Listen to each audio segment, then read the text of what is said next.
नमस्कार दोस्तों, स्वागत है आप सबका हमारी एजुकेशन क्लास में जिसका नाम है टेक्निकल फादर और मैं हूं आपके साथ दीपक चौहान। अगर आप भी सीपैट से कोर्स करके प्लास्टिक के फील्ड में जाना चाहते हो तो सीपैट के जो प्रवेश परीक्षा के फॉर्म हैं वो आ चुके हैं। अब आप लोगों को करना क्या होगा वो सारी चीज़ें मैं आप लोगों को बता देना चाहूँगा। सबसे पहले आप लोगों को जान लेना होगा कि सीपैट होता क्या है। सीपैट एक भारत सरकार की ऑटोनोमस बॉडी है जो प्लास्टिक के फील्ड में काम करती है। वहाँ से डिप्लोमा करने के बाद में, कोर्स करने के बाद में आप प्लास्टिक में अपना करियर बना सकते हो। तो सीपैट की जब हम फुल फॉर्म देखते हैं तो सीपैट यानी कि central institute of petrochemical engineering and technology, यानी कि पेट्रोकेमिकल इंजीनियरिंग और टेक्नोलॉजी के लिए ये क्या करता है, इस फील्ड में काम करता है। जब भी आप प्लास्टिक के फील्ड में जाने की सोचते हो तो आप लोगों के पास में उस फील्ड से रिलेटेड स्पेशलाइजेशन होनी जरूरी है या कोई भी टेक्निकल डिप्लोमा आप लोगों के पास में होना जरूरी है। अब ये जो टेक्निकल डिप्लोमा है ये आप लोगों को मिलता कहाँ से है, तो ये सीपैट यानी कि इस इंस्टीट्यूट से आप लोगों को मिलता है। अब इसका भी एक प्रोसीजर होता है कि आप सीपैट में एडमिशन कैसे ले सकते हो। तो सीपैट में डायरेक्ट एडमिशन नहीं होता है। उसके लिए आप लोगों को करना क्या होता है, आप लोगों को वेट करना पड़ता है एंट्रेंस एग्जाम के फॉर्म निकलने तक। अब एंट्रेंस एग्जाम के जो फॉर्म है वो कब निकलते हैं, तो उसी की जानकारी आज हम आप लोगों को देने वाले हैं। क्योंकि एडमिशन के जो एंट्रेंस फॉर्म हैं वो निकल चुके हैं, आप उन्हें जाकर सीपैट की साइट पे डायरेक्ट जाकर फिल कर सकते हो। फिल करने के बाद में आप लोगों का एक एंट्रेंस कंडक्ट कराया जाता है। किसके द्वारा, जेई के द्वारा। जेई के द्वारा आप लोगों का एक एंट्रेंस एग्जाम कंडक्ट किया जाएगा। उसमें आप लोगों को इनरोल करना है और जो भी आप लोगों की रैंक आती है उसके हिसाब से आप लोगों को कॉलेज मिलता है। कुछ अच्छे कॉलेज होते हैं वो आप लोगों को अच्छी रैंक में मिलते हैं, कुछ थोड़े से लो लेवल के कॉलेज होते हैं वो आप लोगों को रैंक के अकॉर्डिंग ही डिसाइड होते हैं। तो आप लोगों को करना क्या है वो समझ लेना है। आप लोगों को या तो कैफ़े के पास जाना है, जो भी कैफ़े होते हैं, कंप्यूटर सेंटर होते हैं, वहाँ पर जाना है। वहाँ पर आप लोगों को जाकर सीपैट का एंट्रेंस फॉर्म फिल करा लेना है। पहला ऑप्शन तो ये है। दूसरा, अगर आप खुद ही करना चाहते हो तो सीपैट की जो साइट है वहाँ पर भी जाकर आप लोग उसे फिल कर सकते हो, या फिर डिस्क्रिप्शन में मैं आप लोगों को इसका लिंक दे दूंगा। डायरेक्ट ये लिंक उसकी साइट पर खुलेगा और वहाँ पर जाकर आप अपनी जो जरूरी डिटेल है वो वहाँ पर जाकर डाल सकते हो और उस फॉर्म को आप फिल कर सकते हो। तीसरा तरीका आप लोगों के सामने क्या होता है कि आप लोग हमसे भी वो जो फॉर्म है वो फिल करा सकते हो। उसके लिए आप लोगों को नॉमिनल चार्ज रखे हुए हैं ताकि आप लोगों को परेशानी ना उठानी पड़े किसी कैफ़े पे जाने की, या आप कुछ भी गलत ना कर दें तो आप हमसे भी वो करा सकते हैं। हमारे इस कराने के लिए आप लोगों को मैं कॉन्टैक्ट नंबर दे देता हूँ, 9760472074।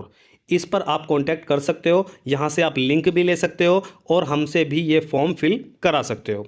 तो ये तो रही सीपैट की बात। अब बात जो इम्पोर्टेंट आती है वो ये आती है कि साहब कौन से कोर्स में हम इनरोल कर सकते हैं।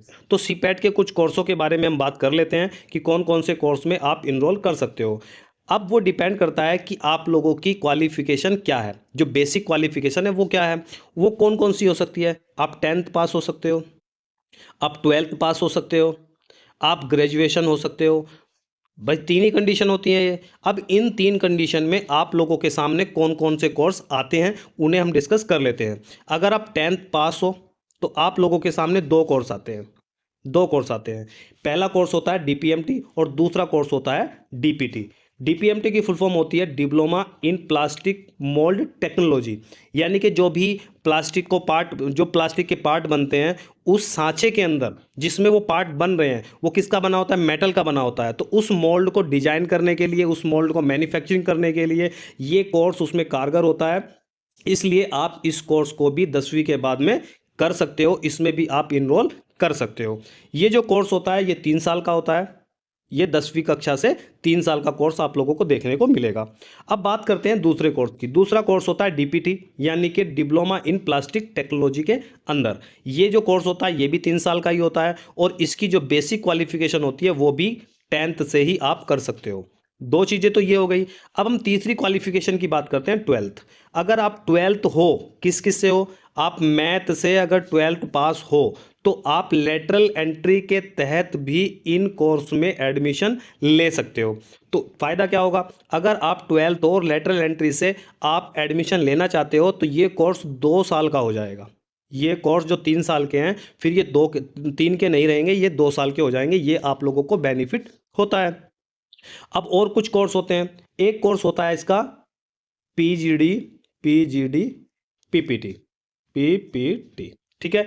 ये कोर्स, इसके फुल फॉर्म में ही इसका कोर्स का नाम लिखा हुआ है, post graduate diploma in plastic processing and testing. ये क्या है? ये पोस्ट ग्रेजुएट डिप्लोमा है, तो किसके बेस पर होगा? ये ग्रेजुएशन के बेस पर होगा। इसकी भी एक कंडीशन है, ये ग्रेजुएशन के बेस पर कब होगा? अगर आप लोगों ने बीएससी कंप्लीट की हुई है, बैचलर ऑफ साइंस की डिग्री आप लोगों ने ली हुई है, और उसमें भी वन ऑफ द एग्जाम जो आप लोगों का सब्जेक्ट होना चाहिए वो क्या होना चाहिए? केमिस्ट्री होना चाहिए, रसायन विज्ञान जरूरी है।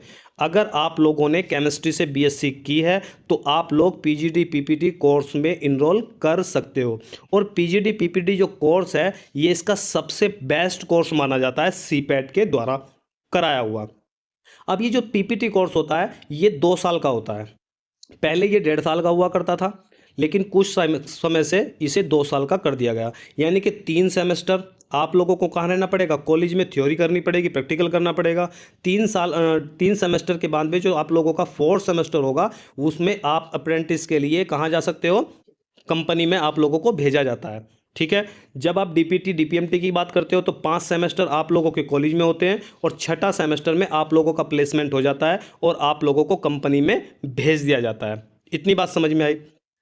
अब बात करते हैं कि ये डेट, जो एग्ज़ाम की डेट है वो कब की है और ये फॉर्म कब निकले हैं। ऑनलाइन आवेदन जमा करने की जो शुरुआती तिथि है वो 18/12/2025 है। यानी कि ये जो फॉर्म है वो फिल होने लगे कब से? 18/12/2025, 18 तारीख 12 महीना यानी कि दिसंबर 2025 से शुरू हो चुके हैं। इसके बाद में ऑनलाइन आवेदन जमा करने की जो अंतिम तिथि है वो 28/5/2025 यानी कि 28 मई 2026 तक आप अपना आवेदन सुनिश्चित करा सकते हो, फिल कर सकते हो। सीपैट प्रवेश परीक्षा CAT की जो तिथि है, जो परीक्षा होगी वो 7/6/2026 यानी कि 7 जून 2026 को ये परीक्षा होने वाली है, और आप इसमें जल्दी से जल्दी इनरोल कर सकते हो। पाठ्यक्रम शुरू करने की जो तिथि होगी वो फर्स्ट वीक ऑफ अगस्त 2026 से आप लोगों का एडमिशन स्टार्ट हो जाएगा, और आप लोगों की जो पढ़ाई है वो कॉलेज में होना स्टार्ट हो जाएगी। ये इन्फॉर्मेशन रही इस कोर्स से रिलेटेड। अब बात करते हैं कि जो एंट्रेंस फॉर्म होगा, उसमें जो एंट्रेंस एग्जाम होगा उसमें आप लोगों का सिलेबस क्या आएगा, आप लोगों को क्या पढ़ना पड़ेगा। तो आप लोगों को बता दूं, अगर आप 10th पास से ही इनरोल कर रहे हो तो 10th की जो भी साइंस है, मैथ है, इंग्लिश है, वो आप लोगों को तैयार कर लेनी है। 12th बेस पर अगर आप दे रहे हो तो 12th बेस पर आप लोगों को तैयार कर लेना है। अगर आप बीएससी बेस पर दे रहे हो तो बीएससी बेस पर ही आप लोगों को अपना जो पाठ्यक्रम है वो तैयार कर लेना है, उसे ही आप लोगों को पढ़ लेना है। एक्स्ट्रा क्या चीज़ें होती हैं? कुछ इसमें जीएस भी आती है, जीएस या जीके भी आती है, वो भी आप लोगों को थोड़ी सी करंट अफेयर के साथ में कंप्लीट कर लेनी है, क्योंकि करंट अफेयर से ही इससे ज़्यादातर पूछी जाती है। या फिर जो एक नॉर्मल क्वेश्चन होते हैं, चाहे वो आप लोगों के पॉलिटी से हो, हिस्ट्री से हो, ज्योग्राफी से हो, इकोनॉमी से हो, जो बेसिक क्वेश्चन होते हैं 10th लेवल के, 12th लेवल के, या फिर बीएससी से रिलेटेड, वो आप लोगों से इसमें पुटअप किए जाते हैं, पूछे जाते हैं, तो उससे ही आप तैयारी कर सकते हो। जो सिलेबस होगा वो भी हम आप जो है इसकी साइट पर जाकर देख सकते हो, या फिर जो नंबर मैंने आप लोगों को दिया है 9760 472074, आप इस पर भी मैसेज कर हमसे इसका सिलेबस भी ले सकते हो, और अपना एंट्रेंस फॉर्म भी यहीं से फिल करा सकते हो। अब बात आती है कि इसका जो प्लेसमेंट होता है वो क्या होता है। यहाँ पर आप लोगों को बहुत अच्छी चीज़ें आराम से सुननी है। क्या सुननी है? जब भी आप किसी भी कॉलेज में एडमिशन लेते हो तो वहाँ पर एडमिशन लेने से पहले आप लोगों को पता करना होता है कि यहाँ का जो प्लेसमेंट है वो कैसा है, ठीक है। अगर प्लेसमेंट वहाँ का कैसा है, 100% है, 90% है, 95% है, तो वो एक अच्छा माना जाता है। लेकिन उससे भी पहले जो पुराने बच्चे वहाँ से पास आउट हैं या प्लेसमेंट ले चुके हैं, आप लोगों को उनसे भी बात करनी होती है।